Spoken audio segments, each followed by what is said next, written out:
Call the November 14th meeting of the Christiansburg Town Council to order. As customary, we will ask everyone to take a moment of reflection, and we'll follow that with the pledge.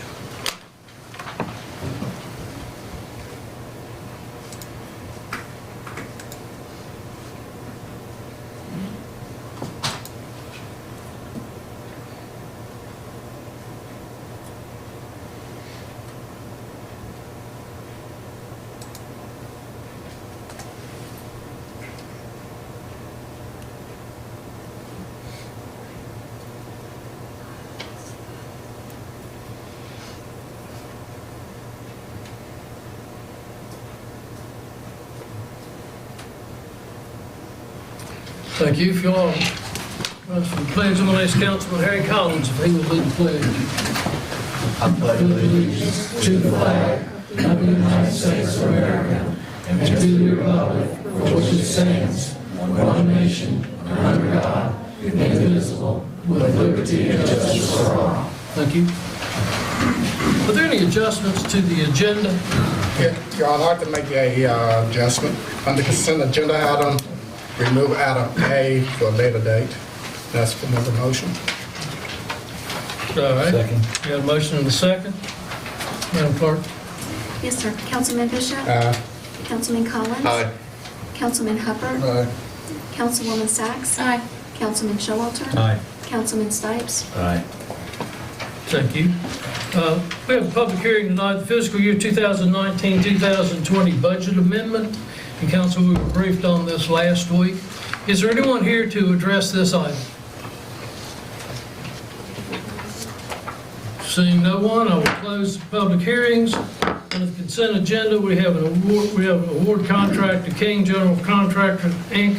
in the amount of $347,681 for construction of the Depot Park Trail Extension Project. I'll make a motion that we approve the consent agenda. Second. Motion and a second. Any discussion? Madam Clerk? Yes, sir. Councilman Bishop? Aye. Councilman Collins? Aye. Councilman Hubbard? Aye. Councilwoman Sacks? Aye. Councilman Showalter? Aye. Councilman Stipes? Aye. 6-0, thank you. Well, tonight we are very fortunate. We're going to recognize the Christiansburg High School Choir for being selected Choir Rock Stars winners for the performance on stage with Foreigner. Mandy, Where do you want him to go? bring them up front. Bring him up front. There's a lot of.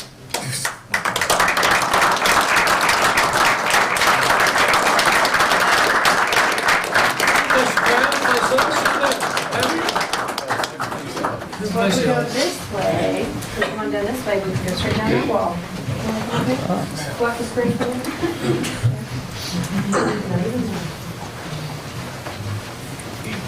Can you give us a little background, Mandy, before we get started? A background on these kids? Just a little bit Okay. on your group. So this is an audition choir. You can go double row it even like right here, just like class. Yeah, double row it. This is an audition class of 10th, 11th, and 12th graders. This is what we would consider our top performing ensemble. And so usually when there's invitations for groups to travel out, this is the group we take. These students are advanced musicians. They sight read a lot. Often we're putting music in their hands and they're singing through it that day. And we work a lot on those skills. They perform at district choral assessments and receive superior ratings every time. Let me see. We've performed at different venues in New York City and Florida. We try to travel around. We're not usually competitors. We usually just like singing because we like singing and we like making people happy. And so this fall when we saw the Choir Rockstar contest being sponsored by Q99, for us it was like, hey, that could be fun. Why not? Let's try it. It was kind of a good project to start the school year off. For some of these students, and I don't want to get emotional, but I will say for some of these students, the last year's school year was a very tough school year. And we lost somebody who we feel would have been here. And so to start last year off attending a teenager funeral, to come to this year, and here's a fun, silly contest to sing with a band that has meant so much to so many people over the years. So we thought, let's make a video. Let's send it in, let's see what happens. And I knew It's not a talent-based competition. It was who can get the most votes. And I saw where some of the other schools were from, and they're much larger communities than ours. Franklin County and Roanoke. And so I thought, guys, we may not have a chance, but let's put the video in and have fun, right? And so we put the video in and we kind of spread the word. And it was an incredible honor that day. It was a wild day at school. The day those results were finished and people were refreshing computers like crazy. It was like election results coming in. It was nuts. And so then when it finally closed, and immediately I was getting texts and emails from parents and teachers and friends that said, hey, you won, you won, you won. And I didn't believe it until I finally heard something official. So it's a little background on these kids. These kids are very involved in lots of activities. We have athletes, band kids, kids who work jobs. Yeah. Kids who just go to school and sing and then get to go home and Netflix. we try to include opportunities for lots of students to shine and have friends and be connected in their school and in their community. So Mandy, if you could step over here for a minute.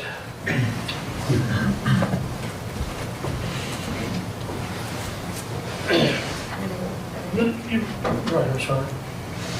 The certificate hereby recognizes the Christiansburg High School Choir for winning the local 2019 Choir Rock Stars contest and performing live with the band Foreigner on Thursday, September 26, 2019.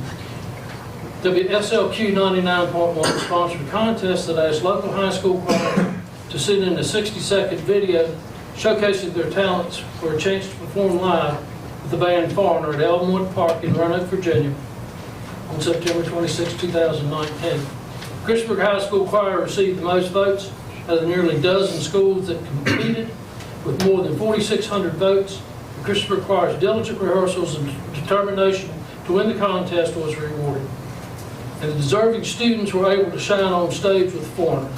Thank you for your positively representing the town of Christiansburg. We wish you continued success and commend you for your outstanding performance conveyed this 19th day of November 2019.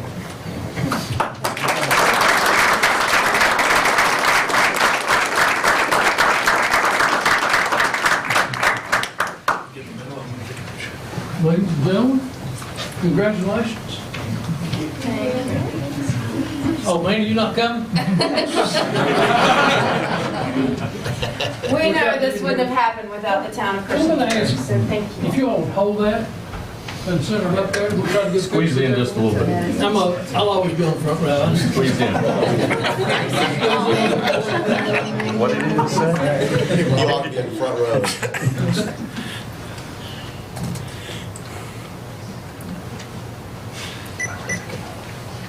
Don't move.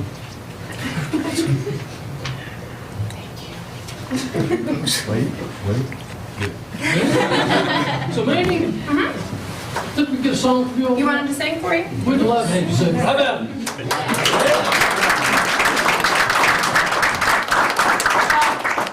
We will have them do a little bit about a little bit of the songs they got to sing with Foreigner. We are very, very thankful to the town of Christiansburg for helping this happen, because when you're up against some of those schools, but the larger communities, it would not have happened had it not been for all of this town rallying behind us. You ready? You want to sing for him? Look happy? Ready? Ready? 1 and 2 and there you go. In my life, there's been heartache and pain. I don't know if I can face it again. Can't stop now. I've traveled so far to change this lonely life. I wanna know what love is. I want you to show me. I want to feel what love is. I know you can show me. I want to know what love is. I want you to show me. I want to know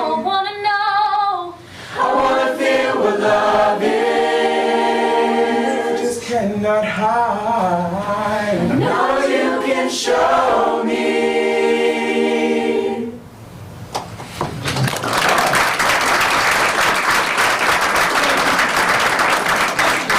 This is a small portion of your groups, right? I would say we're missing about 8 or 9. I didn't do a good And count. now, how many of your choir members qualified for all district? Oh, we had 36. 33 in with 3 alternates. Yeah. That is the largest representation from our district. Yeah. Again, we want to congratulate you all. And we're going to take about a 3-minute break. How many parents are here? Any proud parents here? Any unproud parents? I think parents just tolerating their children. Yeah, just tolerating. So we're going to take a few minutes and allow the crowd and council to mingle with these fine young men and women, and then I'll call her back into session in a few minutes. Thank you so much, and appreciate you coming. Thank you. That's a really big gap. We'll now come back into session. I will announce that the choir is having a concert December the 9th, Christopher High School at 7 p.m. And weather permitting, and hopefully it's not 2 degrees outside, they're going to be caroling at our Christmas parade this year. So we get another chance with them. We have some introductions of new employees. Michael Huseman, Public Works Department, to introduce. Go ahead. Good evening, council members. My name is Michael Huseman. I'm the town horticulturist and right-of-way foreman. Today I have with me Justin Akers. Justin has been with us really all summer. He's another one that we were able to capture from the temp agency. A real great find. Justin has been married for about 2 years. He's from Radford, and he enjoys fishing in his off time. Justin. Thank you. We had another Public Works Department worker that was to be introduced, but he could not make it tonight. So Randy Wingfield, Town Manager, to introduce Craig Hatmaker, the Information Technology Director.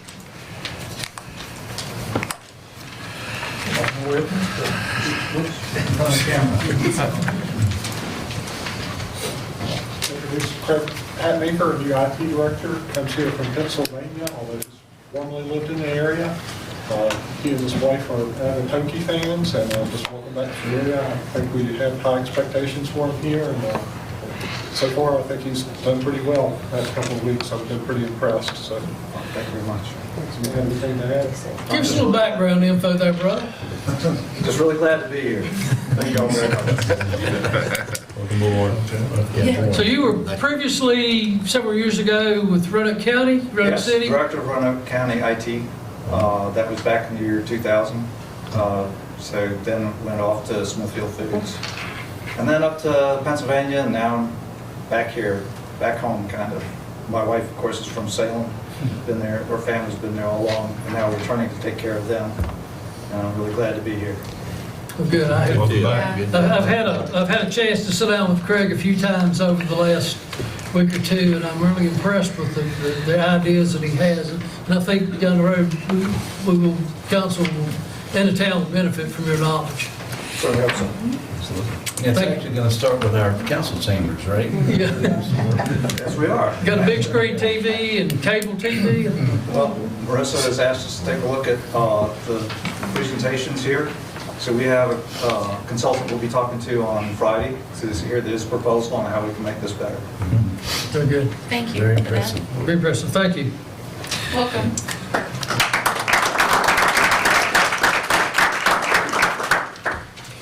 Next is employment retention and presentation by administration and human resource staff.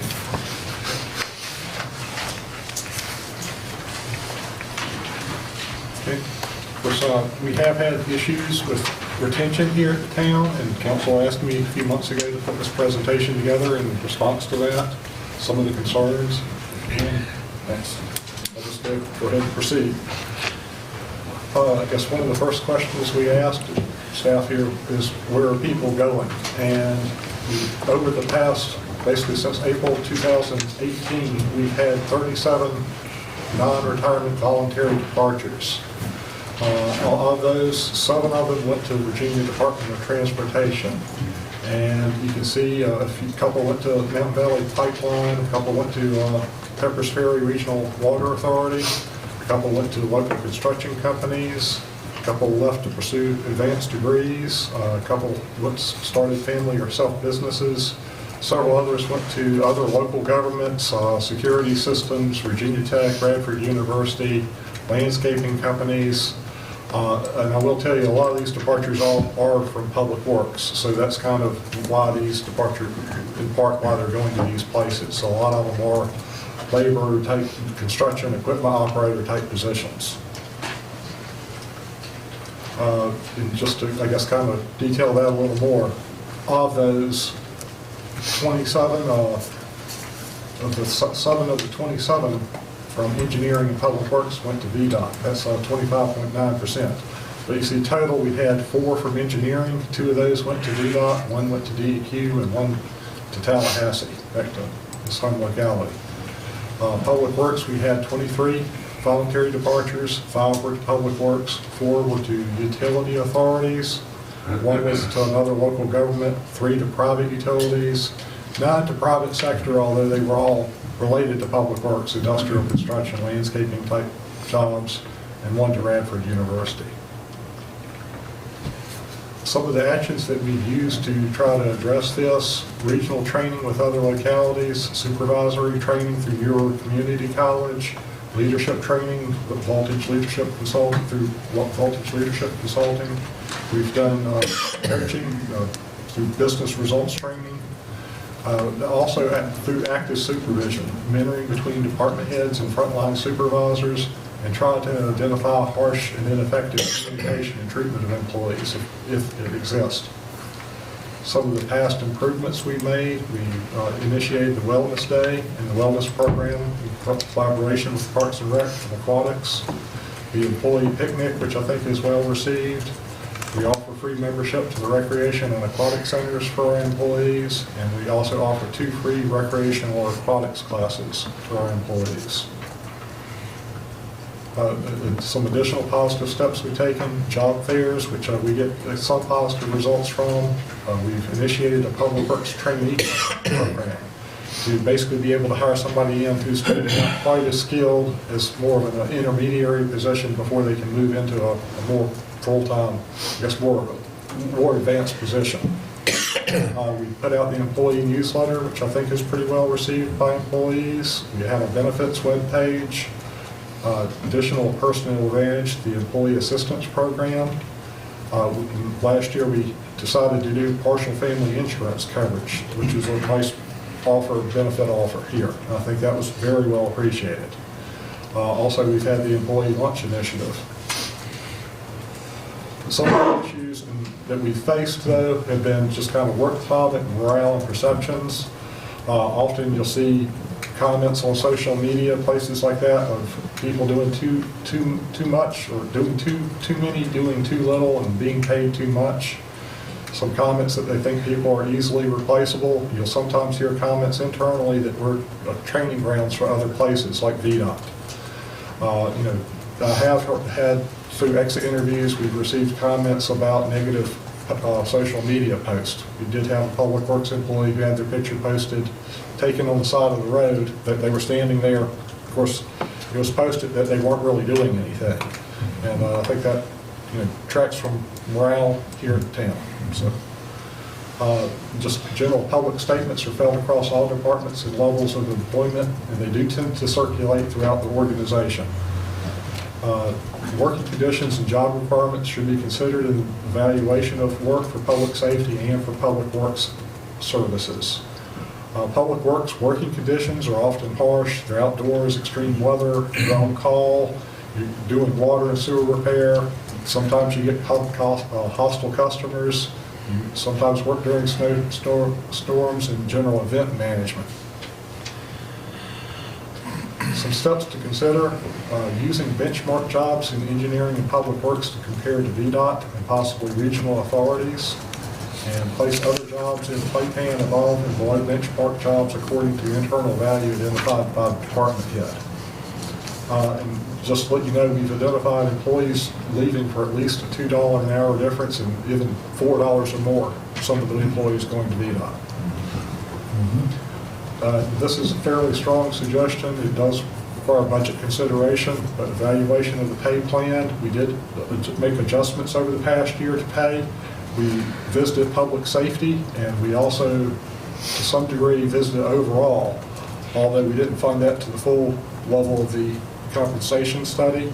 I would suggest doing that in a 3-year basically cycle. The next year, looking specifically at public works and engineering, because they are the, I guess, areas of large departures. I think public works in particular. The following year, the more administrative functions, including Parks and Rec and Aquatics, but IT, administration, finance, human resources, public relations, to be considered the second year. And then third year, back to looking at public safety, police, fire, and rescue. We can discuss flexibility to provide a funding pool to meet a competitive salary at hire, and that would be a pool to potentially hire in, if needed, above what someone was previously scheduled for in the budget. It wouldn't be a huge sum of money, but maybe $20,000. That's just something to consider. And beyond that, I guess vacancies in the budget are budgeted at minimum in difficult to response to qualified applicant, in response to qualified applicant expectations at a market rate. And I think this next one is similar to that. Allot funds or specific line item in budget for town manager to respond to market adjustments and counter offers. Because we do occasionally have employees come to us and say, I've been offered a job, this position, X amount of dollars. It would be nice to be able to offer them more money to say and feel a little more at ease being able to do that if we had a dedicated pool of money to do it. I don't think it would necessarily have to be a huge pool of money. And just let you know, encourage your family and friends to comment positively towards contributions of town employees on our webpage. And the town section of the Newtown newsletter is pretty big a hit with employees too. So, thank you for your time. If you have any questions, want to have any discussion, that's fine. And employees get a Christmas bonus? They do. Paying $50 gift card. Well, it's a slippery slope. Do we go out to any colleges to try to recruit? We do occasionally post professional level positions at colleges on their boards. I know I've done it with planning in the past. I can't say that we have an extensive college recruitment effort, but we do more for particular jobs.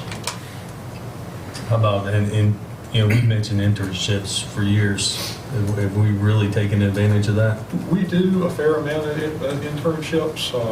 You know, I guess you can only, public works, for example, you don't necessarily want interns working on public works. It can be a dangerous environment. Well, I do know one of the fellows who left public works, and it was strictly for money. And he loved it here. And he said he wished he could stay, and possibly he could come back and maybe get a little bit more money. So, Like I say, I think that's always heavy in attrition. leaving for $2 an hour is very Yes. common, and it's not that uncommon to see them leave for $4 or $5 an hour more. I've seen some of our employees at VDOT, and it's sort of disheartening because they really didn't, I mean, and we all know who they are, but it's nice to have this quantified and see some areas that we can focus on retention. So it was a good presentation. Mm-hmm. I think the next budget cycle will start shortly. It's probably something we need to theoretically look into. The starting salaries may not be in line with others, which may prohibit us getting some, but, you know, there's got to be a fairness that, you know, if we're going to start this guy at 14, and you got so much work 4 years, and he's only making 14 and a quarter, there needs some overall adjustment. That's my personal opinion. It's one thing, like I say, with VDOT, you do have a pretty good hard benchmark for a lot of those positions. So, Very good. Any other questions, comments? Thank you. Finance Director Val Twitty to present the fiscal year 2018-2019 budget report. Good evening, Mayor, Town Council. Tonight we have for you, get to the first page, I guess, would be good. Tonight we have the annual audit presentation for you, and Scott Wickham is the audit partner with Robinson, Farmer, and Cox. Is required now by the APA, the Auditor of Public Accounts. The auditors must come before you, talk to you about the letter of government that he's handing you, and present the audit report and the opinions, and make sure that you have received that information. So with that, I'm going to turn it over to Scott, and then after Scott's done, we'll do our summary of revenues, expenses, budget, and some discussion about fund balance. So with that, I will turn it over to Scott. Thank you, Val. Thank you all for having me here tonight to go over the audit report. Again, my name is Scott Wickham, and I'm partner in charge of the town's audit. Plan to go through a few things here, and I'll talk about the opinions. Too loud? Okay. In the audit report. We'll start on page 14 of the audit report. And so that's the independent auditor report. It talks about how we feel about the financial statements themselves, the numbers in them. It used to be that the clean opinion was 3 paragraphs. You all have a clean opinion, but there's a lot more paragraphs required now. There's one that's a newer paragraph in here if you're comparing to prior year reports. Change in accounting principle. There were 2 new standards that the town implemented this year. One being to add some disclosures to debt. That impacted a lot of localities in different ways. One being, I thought was very interesting, that some places have put collateral up for some of their loans, and that now needs to be disclosed and those sorts of things. But the other item was we don't capitalize interest in enterprise activities anymore. So just 2 little changes there. One was a disclosure, and one is stop doing an accounting item that was more work. So that could have a little impact on the value of your assets and projects going forward, but the idea is to make it more comparable to your governmental activities. So that's a lot of accounting there to talk about the changes, but it's still a clean audit report, clean opinion, a good opinion. It means we feel comfortable about the financial statements that they're materially accurate. Moving on to page 17 through 25, and just a brief discussion here. This is the management discussion analysis. I hit on some very technical items there before, but this is a more layman's terms breakdown of this very long report. So if you're only going to read part of the report, this is the section I would definitely read. All right. And then I'm going to jump back towards the back of the report. Go over a couple of reports in the back that are mine. I don't want to hit all the numbers. I think Val plans to do that in detail here in a second. So the gas report on page 137 and 138. This is the audit opinion on how we feel about the controls and compliance with certain auditing standards. And you all again have another clean report, a good report for the town. On page 139 and 140, this is the opinion on uniform guidance related to the federal funds the town received. And this is, again, another clean opinion for the town. And then there's on page 141, the next page kind of gives you an idea of what those federal funds that the town did receive. And most of them are related to street downtown enhancements and those sorts of things you've been doing. So in general, it was a very good audit. We had the town's very healthy financially, in very good shape. We did have one recommendation as far as internal control item. The accounting software, we talked about it last year a little bit, requires a lot of manual journal entries and workarounds and extra checks and balances of the staff. And they're doing a good job of making sure they get those done, but it does require extra work. And whenever there's extra manual data entry, there's room for error. So there are softwares available that can encompass these several softwares you all have to get together and they sync together. And when the collection comes in over the counter, it posts to the records, and you don't have to make a journal entry to post it to the records. It'll save a little bit of manual entry, and I think that would be a good step for the town, considering the number of entries that you all have going on now. The last piece I want to go over is the letter I just passed out. Again, that's another fairly standard letter. This is the letter to governance to kind of summarize the audit for you all. Again, that second paragraph, it talks about those standards I mentioned you all changed due to GASB changes. The bottom half of that first page talks about estimates that are in financial statements. Those are pretty typical estimates. The allowance of depreciation, how long you think your buildings and vehicles and things will last for you. Allowance on collectability of your receivables. The net pension liability is a very sizable liability passed down from VRS. That's a liability where the town has paid what VRS has told them to pay, but investments haven't performed the way they were supposed to be, and then in years past, VRS also gave you a rate lower than the actuary has told them in an effort to help budgets in the down economy. So that's the no fault of your own, but you all do have a $7.7 million liability for net pension owed to VRS. And the reason I mention that as an estimate, because that's calculated at 7% interest. VRS, their actuaries think 7% is what they're going to make on average. But if it's 8%, it's only a $2.4 million liability. So you can see how 1% interest income swings that from 7.7 to 2.4. So it's a big estimate in your financial statements is what I want to say. But the rest of the letter talks about how we worked through the audit process, and the management was great. They do a good job, and they were very helpful and on time with getting everything to me. We wrapped it up on time, and it was a very, very good audit. So I guess in conclusion, I think it was a good audit. We had that one recommendation about the new software or amending the one you have to improve and maybe automate the controls a little better to help out a little bit of the manual entries. But overall, it's very, very good. And I guess are there any questions? You have no idea the cost of the additional software, do you? They're expensive. I know there's surprisingly limited number of options out there for this kind of entity. There's been a few places that have moved to Munis as a software, and that seems to be working fairly well.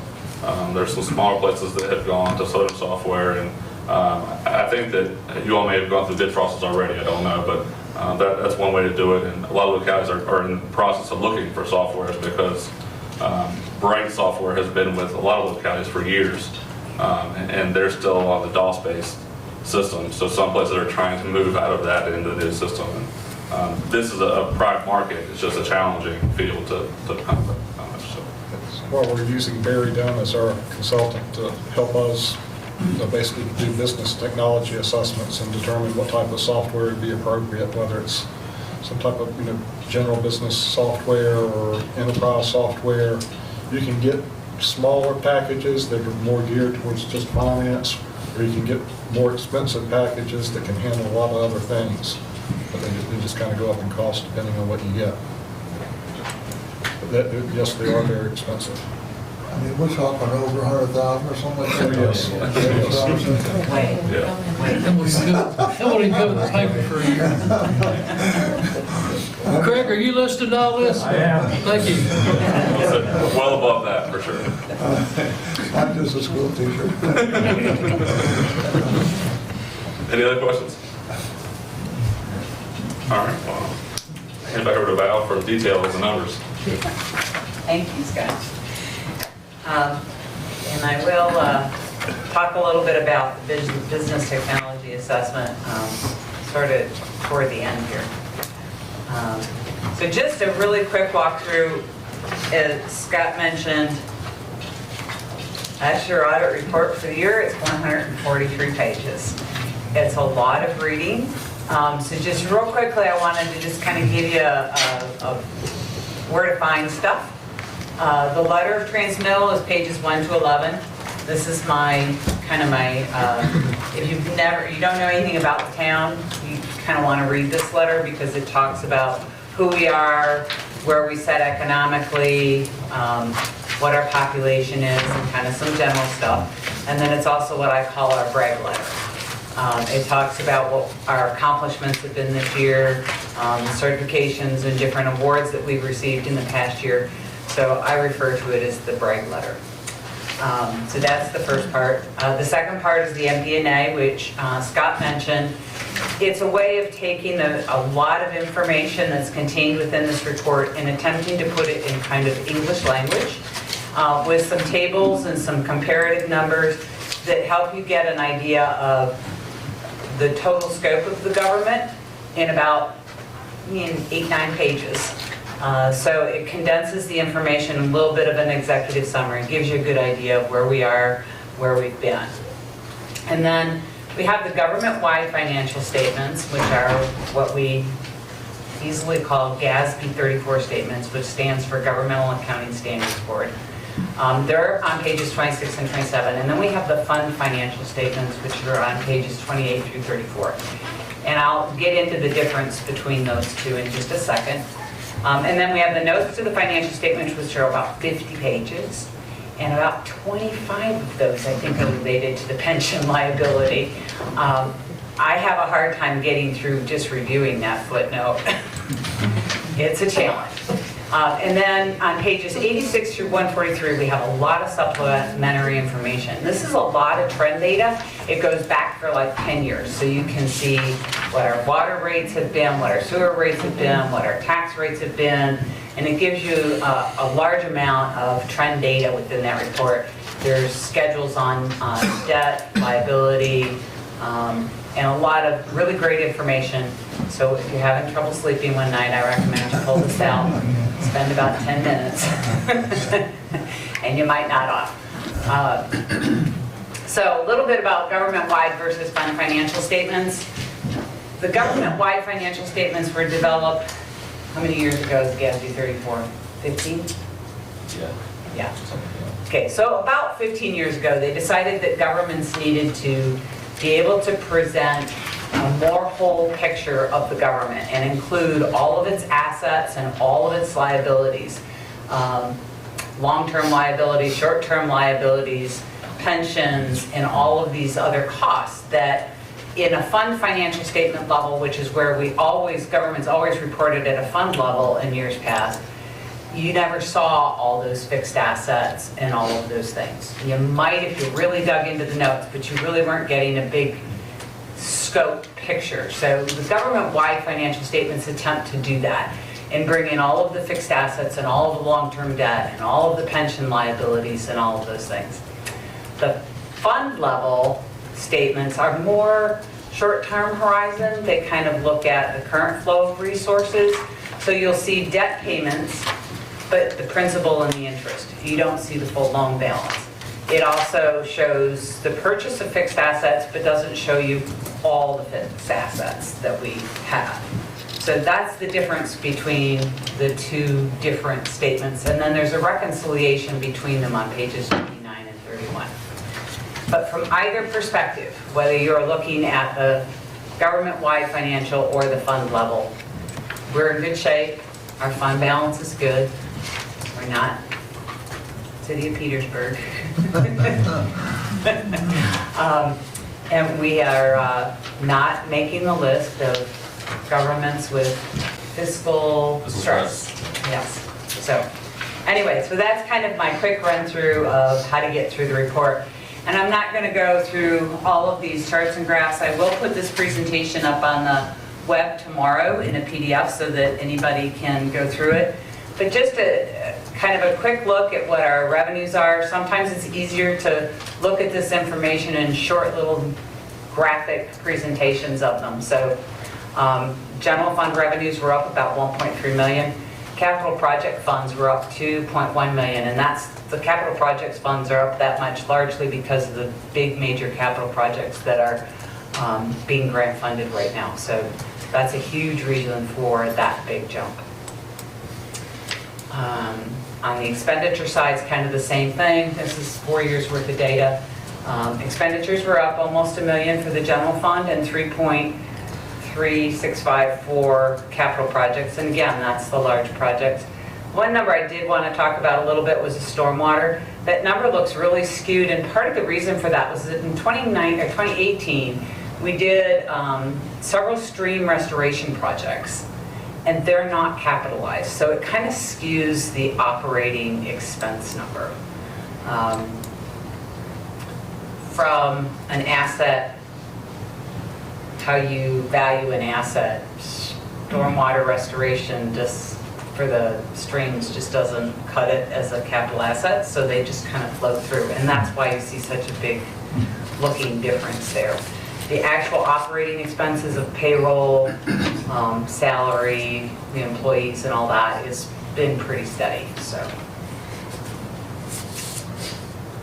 Budget to actual,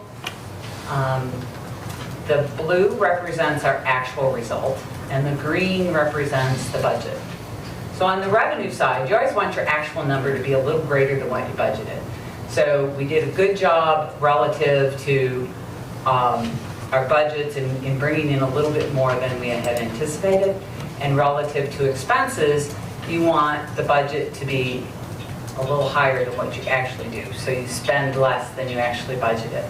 And when you combine the two, you get some nice savings at the end of the year. So, and that was pretty much the case with the general fund and the water and sewer. You can see they're kind of, water and sewer are a little closer together than general fund was. Stormwater, special revenue, cemetery fund, pretty much fell into that world except for stormwater. Our revenues were less, but again, that came from the capital project side where we did not complete some of the stormwater projects that had grant revenue associated with them that we had budgeted for. So it's not any cause for alarm in that regard. So where does our revenue come from? 9% comes from property taxes, 15% from meals taxes, 4% sales taxes, 5% from business license, 8% for charges for services, and that's really the garbage services and EMS services, because water and sewer are broken out separately there. Water and sewer accounts for 22%, stormwater 5%, and intergovernmental accounts for about 18%, and then the other numbers are fairly small. The intergovernmental revenues are predominantly, the biggest two chunks are law enforcement funds and street and highway maintenance funds. There's probably 10 other ones that are not real large individually, but add up to being about 18% of our revenue. And those are things like communications tax, mobile home titling tax, and all of those revenues come down from Commonwealth. Expense-wise, we've broken these down into kind of functional areas. So Parks, Rec, and Aquatics takes about 16% of our budget. Public Works, 14%. Police, Fire, Rescue, and Inspections, Public Safety is 25%. Administration is 8%, and Water and Sewer is 22%. Cemetery, debt service is only like 2.8%, so really small percentage in terms of our total budget. These pie figures are in our book? No, but I will put them up on the website tomorrow morning. Okay. I always like to present this stuff to you guys before I put it on the website. Those are in our budget, though. It's a personal thing. Those are in our budget. Some of those are in the budget, yeah. But I will put these out on the website first thing tomorrow. Our assets grew by $8.8 million. A good chunk of that was our own capital projects, and then another big piece of it was contributed capital from developers. When developers build roads, streets, put in water lines and all of that, and then those come over to the town as our assets. So there's a fairly good sized chunk of that $8 million that was contributed capital from developers.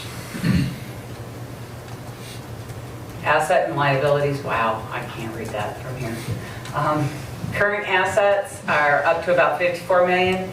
Current liabilities are around $6.5 million. And long-term debt, I think that says 15.8. So they're fairly consistent. The liabilities, a lot of that, they've been pretty consistent over the last 3 years for our short-term liabilities. And this is really at year end, the stuff that comes in at the very end of the year, payroll costs and a lot of things like that that just kind of run into the month of June, and it runs pretty consistent the last couple of years. Fund balance. Fund balance is broken down into pretty much 4 categories. Non-spendable, which is primarily, 99% of it, is our investment in fixed assets. It's our buildings, it's our roads, it's our streets, all our water and sewer infrastructure, and we can't really spend that money, but it is a part of our investment in our government. And then you have restricted, which is those funds that are given to us for a specific purpose. So grants that delineate you can only spend it this way, those fund balances are restricted, or donations from donors who say you can only spend my money this way, those are restricted. Then we have assigned fund balance, which is the amounts that we set aside each year to help fund some of the larger projects that are coming down the road, big expenditures that we know are going to happen. And then we have unassigned fund balance. So right now our unassigned is sitting at 24.9 for a total assets of 80 million. And I'm going to talk a little bit about unassigned fund balance in just a second. So our fund balance policy says that we'll try and keep 35 to 40% of our operating expenditures from the prior fiscal year. And that excludes capital, so it's just operating expenses. The logic behind that being that you want to be able to fund ongoing operations. If there's a downfall in the economy, you have enough resources and you have cash, you can meet cash flow needs. We're probably a little on the high side at times, and it could come down a little. But if we reach 30%, then we have to have a plan to get it back up again. If we go over 45%, we need to evaluate what to do with that fund balance. So after crunching the numbers in the end of the audit, after our assignments and rollovers and all that in the fiscal 2020 budget, we reassigned $5.9 million back to the projects. The budget modification that we had the hearing on earlier tonight will roll another 2.9 back into that fund balance. And then the 195,000, and then the budget mod 1 was 50,000. So $250,000 in additional uses of fund balance puts us at 45.57%. In the budget, we also assigned $925,000 to additional reserves. So to bring us back to our 35%, the recommendation is that we assign another $2.6 million to assigned fund balance. My recommendation at this point would be to put $1.65 million into the park reserve and $1 million into software reserve. So fund balance increased $3.1 million this year. We just talked about the fund balance and the recommendation on the unassigned fund balance at the moment. And then, overall, it was a good year. We had some small, steady increases in overall revenue numbers. Revenues were better than budget and expenses were less than budgeted. And our reserves and our liquidity are looking pretty good. Oops. Some of the major initiatives that we have going on in the 2020 year is work on the North Franklin corridor and the Cambria intersection, design of the connector road in the park, Chrisman Mill Crossing, and the New Fallen Branch intersection, construction of the Huckleberry Trail Phase 3, and the Depot Park Trail, as well as design on the Cambria Trail projects and several sidewalks projects. Design work continues for Arbor Drive and Tower Road intersections, and the business technology assessment and RFP for new software applications are kind of our big ongoing projects. Wayne is planning on giving you an update on all the capital projects. I wouldn't begin to venture down that road. That's more his cup of tea, and he will be presenting you with where all the projects are and completion and all those kinds of good things. But I did think I'd take a few minutes tonight to talk to you a little bit about the technology assessment. We started this project last June, actually, to look at our current systems, what's in place throughout the town, what works, what doesn't work. So we've gone through the phase of this now where we've looked at all the functional areas. We've done business diagramming of some of the more complex processes that we have. We had this one for engineering, Wayne, I'm not sure which one it was, but it's like a site plan review. It was like a 5-page business diagram that's scary looking. And then the other one was water installations, water and sewer installations, and how long that process is. So, and it was really helpful to kind of walk through that process. It also helped us to see what were some of our strengths, what were our weaknesses, and what should we be looking for in new software, and where are our challenges, and where is there room for improvement. So that was phase one. Last week, we started looking at what do we want back in an RFP? What are the items that are critical? And this has gone through all functionality from public works, work orders, site plan development, permitting, building inspections. It's brought in all areas. It's not just the financial software, and Scott talks about it from the financial end and the financial software. But part of the problems that we run into is that there's all these ancillary systems out there that don't talk to each other. So part of what we're looking for is what's called an ERP. It's an enterprise resource program. It's one of those acronyms. What they do is they bring together a lot of these different systems into one piece of software and interface in one place. Instead of a lot of what we do today is we have a whole bunch of systems out here, and then they all have to talk back to the financial reporting system, and most of them don't. And some of them actually cause us to do more work than if they would talk to each other. We duplicate work sometimes between public works work orders and the software work orders that we have to do to be able to build properly. And that's some of the things that Scott's referring to is all the workarounds that we do in order to make the software work. So we're venturing down that road. We spent all of last week going through checklist 3,541 questions to determine potentially what we want in a new system. And those RFPs are scheduled to be released in November, hopefully the 26th is our goal. And then once we have those RFPs back, we'll sit down, we'll go through them along with Barry Dunn and help evaluate what's going to work, what's affordable, what's reasonable, does any of it make sense? And some days in these discussions, I think none of it makes sense. But we will bring that all back to you for discussion once we have that information back from the RFPs. We expect that RFPs back in January, so probably be March-ish before we evaluate everything and actually have a recommendation or a thought process to come back with you with.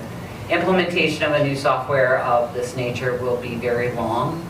It won't happen overnight. It won't happen in a year. It will probably take 2 to 3 years to implement this big, if we go with a full ERP, a full system. So that's kind of where we are with that. But any questions? The only comment I have to make is, I think we're lucky to have you. Absolutely. Well, thank you. I like being here. And I will put these up on, I'll have Melissa post them up on the website in the morning, so that you'll have those. And there's nothing further. Thank you. You're good. Thanks, Barry. Thank you. Next, we have a brief update from Appalachian Regional Commission Planning Grant for downtown Cambria and Midtown.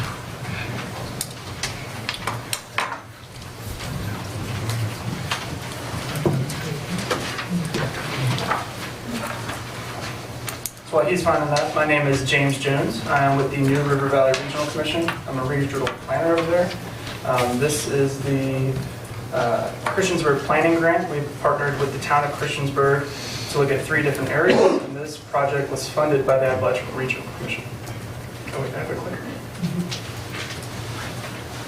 So, just to cover the project timeline, we started this about a year ago, and that first phase is really just the data digging, the data collection, initial outreach, and then we move into phase 2, which is stakeholder and public engagement.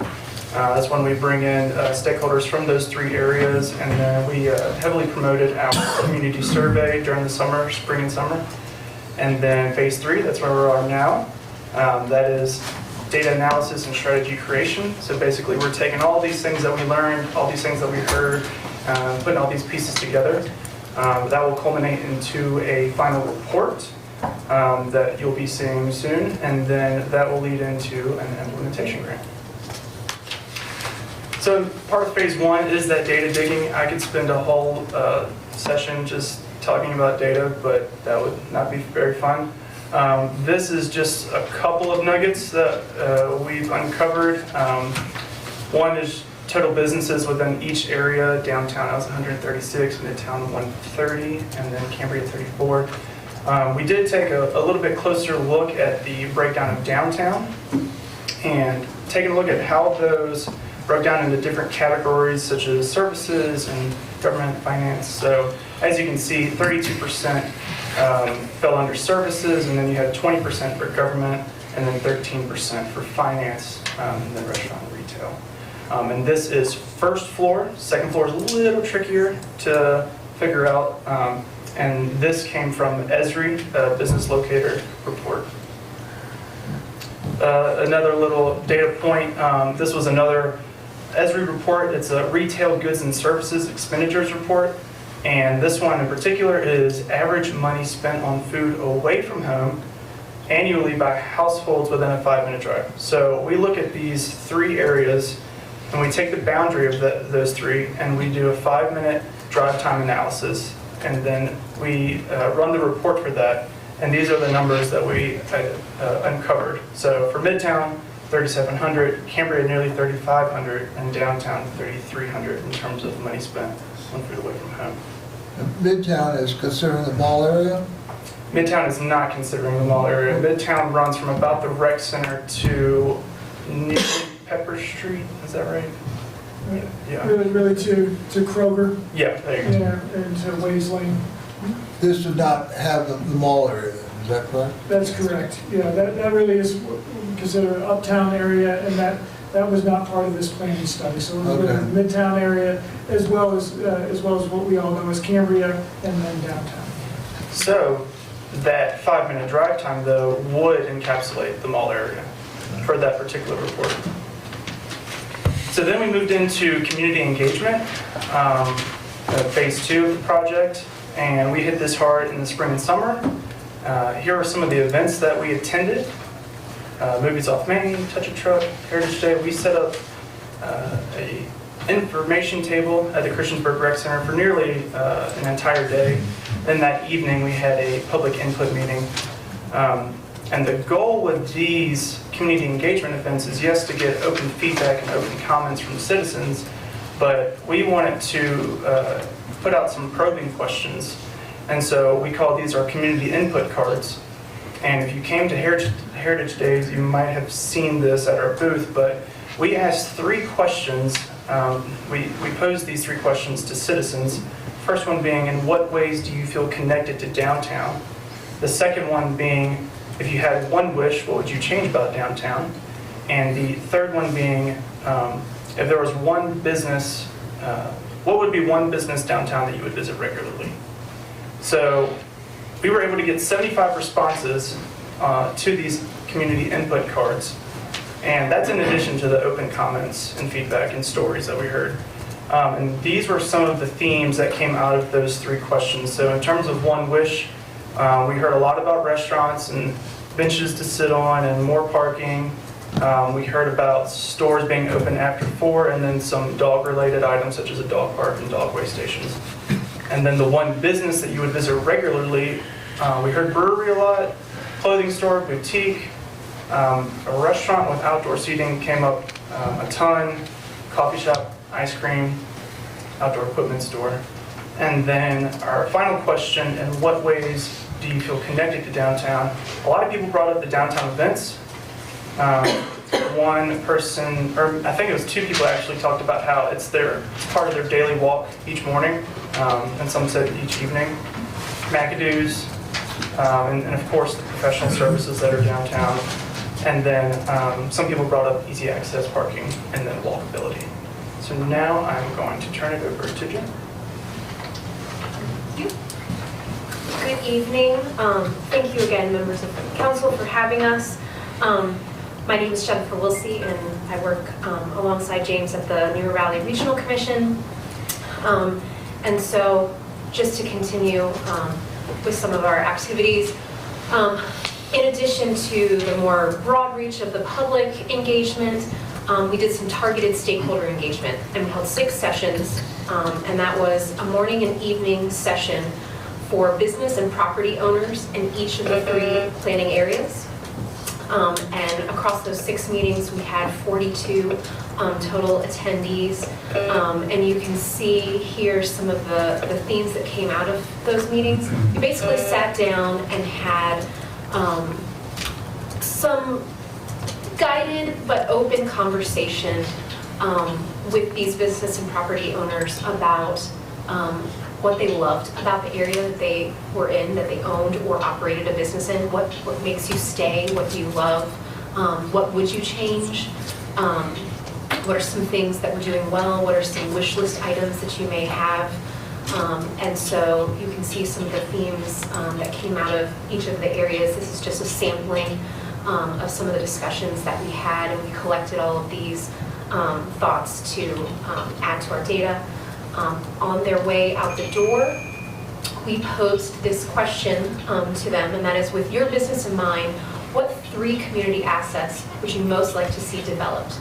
And we gave them a short list of choices, and they were given some sticker dots, in order to vote on what they thought was a priority for their area. So for Cambria, you can see parking came up, extension of the trail, and sidewalks. So some of those connectivity things to get people down in Cambria.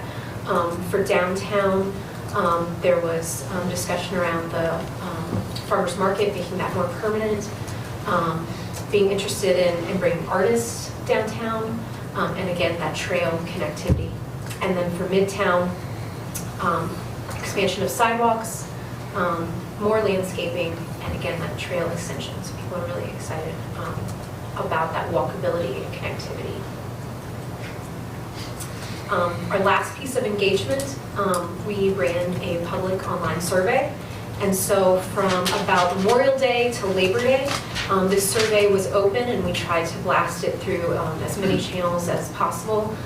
In total, we got 971 responses. This is just a sampling of some of the questions. We had many more, but we pulled a few to share with you tonight. So we allowed folks to vote on characteristics that they thought made a good town. When you think of a great downtown, what would it have? And what is of note in a lot of these responses is that people are searching for a place they can come to hang out, to gather, to congregate, to experience food or drink, and maybe music. So those were the things that we were hearing quite frequently in some of the responses. We also directed their attention towards the farmers market, trying to get at if this was being used other than just the regular season for a farmers market, what would you like to see? So again, you're seeing some of these experiential type things, the food trucks, probably because of the success of the food truck rodeo, people really enjoy that, festivals in general, and then an opportunity for music. At the bottom, which downtown amenities are most important to you? Our top 5 results were a restaurant with outdoor seating, casual dining, more options there, ice cream, retail, and breweries. Surprise, surprise. These were also some questions around perceived issues that each of these study areas have right now. And dining, retail, appearance. We were also hearing some connectivity and parking issues for Cambria. Downtown was interesting. We know from the data that vacancy is not actually a problem in downtown, but I think it's a perception piece. And so for those folks wanting some of those experiential activities, there are less of those downtown and more businesses that close at 5. And so if you came after 5, there's the perception that there's some vacancy when in fact many of those businesses are up and running every single day. For Midtown, you can see some traffic issues, variety of dining, and walkability. So we sort of wrapped up our engagement. We had been telling the stakeholders in those 6 meetings that we had that once we got their feedback and sort of noodled around with some of the input, that we were going to bring everyone back together to talk through some of the actual strategies so that they would get a chance to see them, evaluate them, ask questions. And we did that back in October. And you can see we were graciously given full reign of this room to spend the morning working on this. So again, thanks to town staff and to Councilman Bishop who joined us that day as well.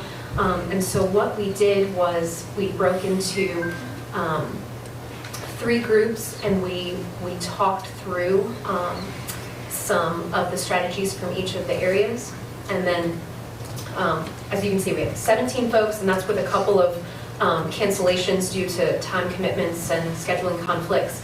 But we started everybody off with this plan your day off activity, which was, let's say you had an unexpected day off and you were going to plan your day using only the amenities or businesses located in our 3 planning areas. What would you do? And so everyone got time to think about that, and then we all reported out. And some very unique ideas, but then also a lot of overlap. So people are loving some of the same things. So you can see here, this is just an example of some similar things that we were hearing. Grabbing coffee, going for a walk, grabbing lunch at a local restaurant here. There were, again, some more walking. Crimpers got mentioned, and then going out for dinner at various restaurants around town, some theater, some movies, that sort of thing. And it was just really fun to hear everybody's day. And the 2 questions we sort of hypothetically posed were, A, were you surprised how full you could make your day out of these 3 areas?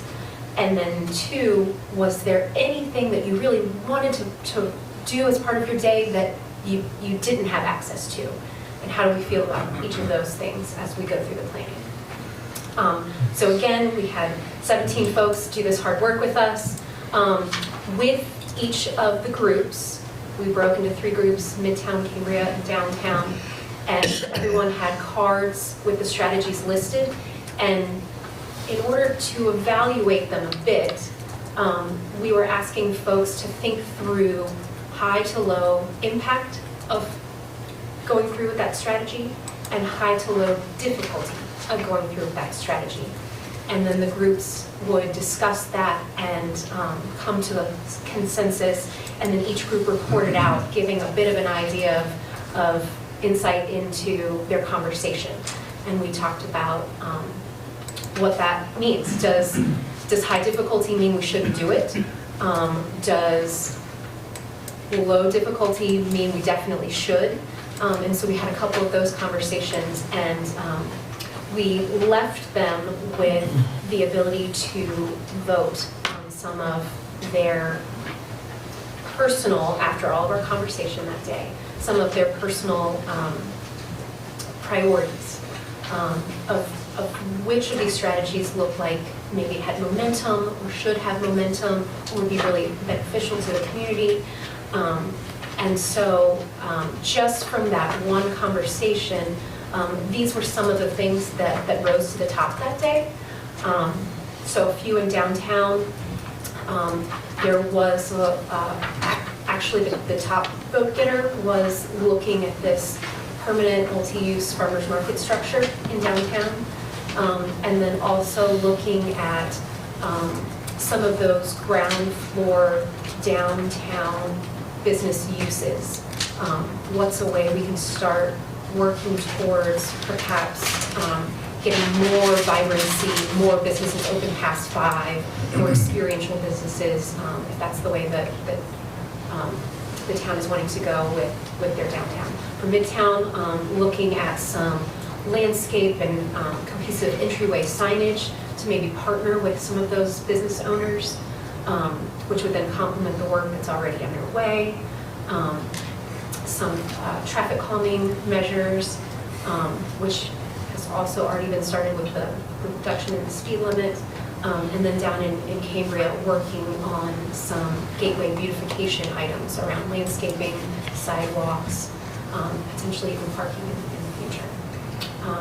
So these are a few pictures of us hard at work here, looking at all of these strategies and talking it through and doing the voting that strategy day. And we have some next steps that I'm going to turn over to Anthony to talk about. I just want to take a quick moment and thank Jennifer and James for all their work. They've been great. The Regional Commission, as many of you know, I've worked with over the years, is just an incredible asset for us in the area, and they've been great to work with throughout this process. And kudos to them and Kevin and all the work they do. So where are we now?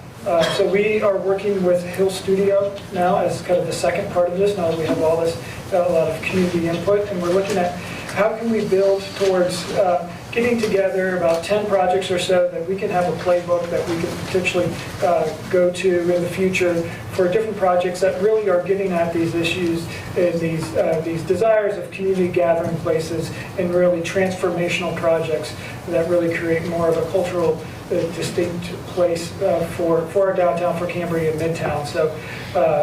So right now we're working, as I said, with Hill Studio, and they have been deep in very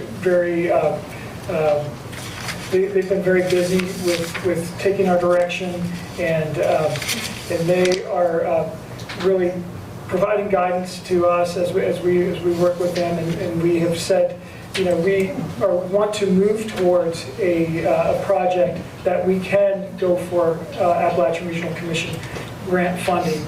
We're in a good position right now. We have a very good funding opportunity with the Appalachian Regional Commission that I think really wanted to bring to council's attention, and would like over the next couple weeks and at the next meeting to share more information, and as I mentioned to Marissa and to Sam last time, that we would like to have a central business meeting as well, probably at the beginning of December, and really look at what project can we move towards. And at this point, we do really think that the information is pointing towards really exploring that idea, as we did with the Local Foods, Local Places grant 3 years ago, of how can we create a community gathering place on Hickok Street in the permanent farmers market structure. So we are looking with Hill Studio to do some sketches, and we'll be bringing those to you, and then with the idea of looking at submitting in January for an Appalachian Regional Commission construction grant for up to $500,000. Now, the really good thing, I think, from our perspective, is that it is a matching grant. We can use the money that has already been set aside for the stormwater management project on Hickok Street. So that match would be met if we are able to get a grant. So if we stay within within the $500,000 budget, which we have directed Hill Studio to do, it could be a project that if it is funded and council chooses to move forward with it, that it could be a project that we could have full grant funding for.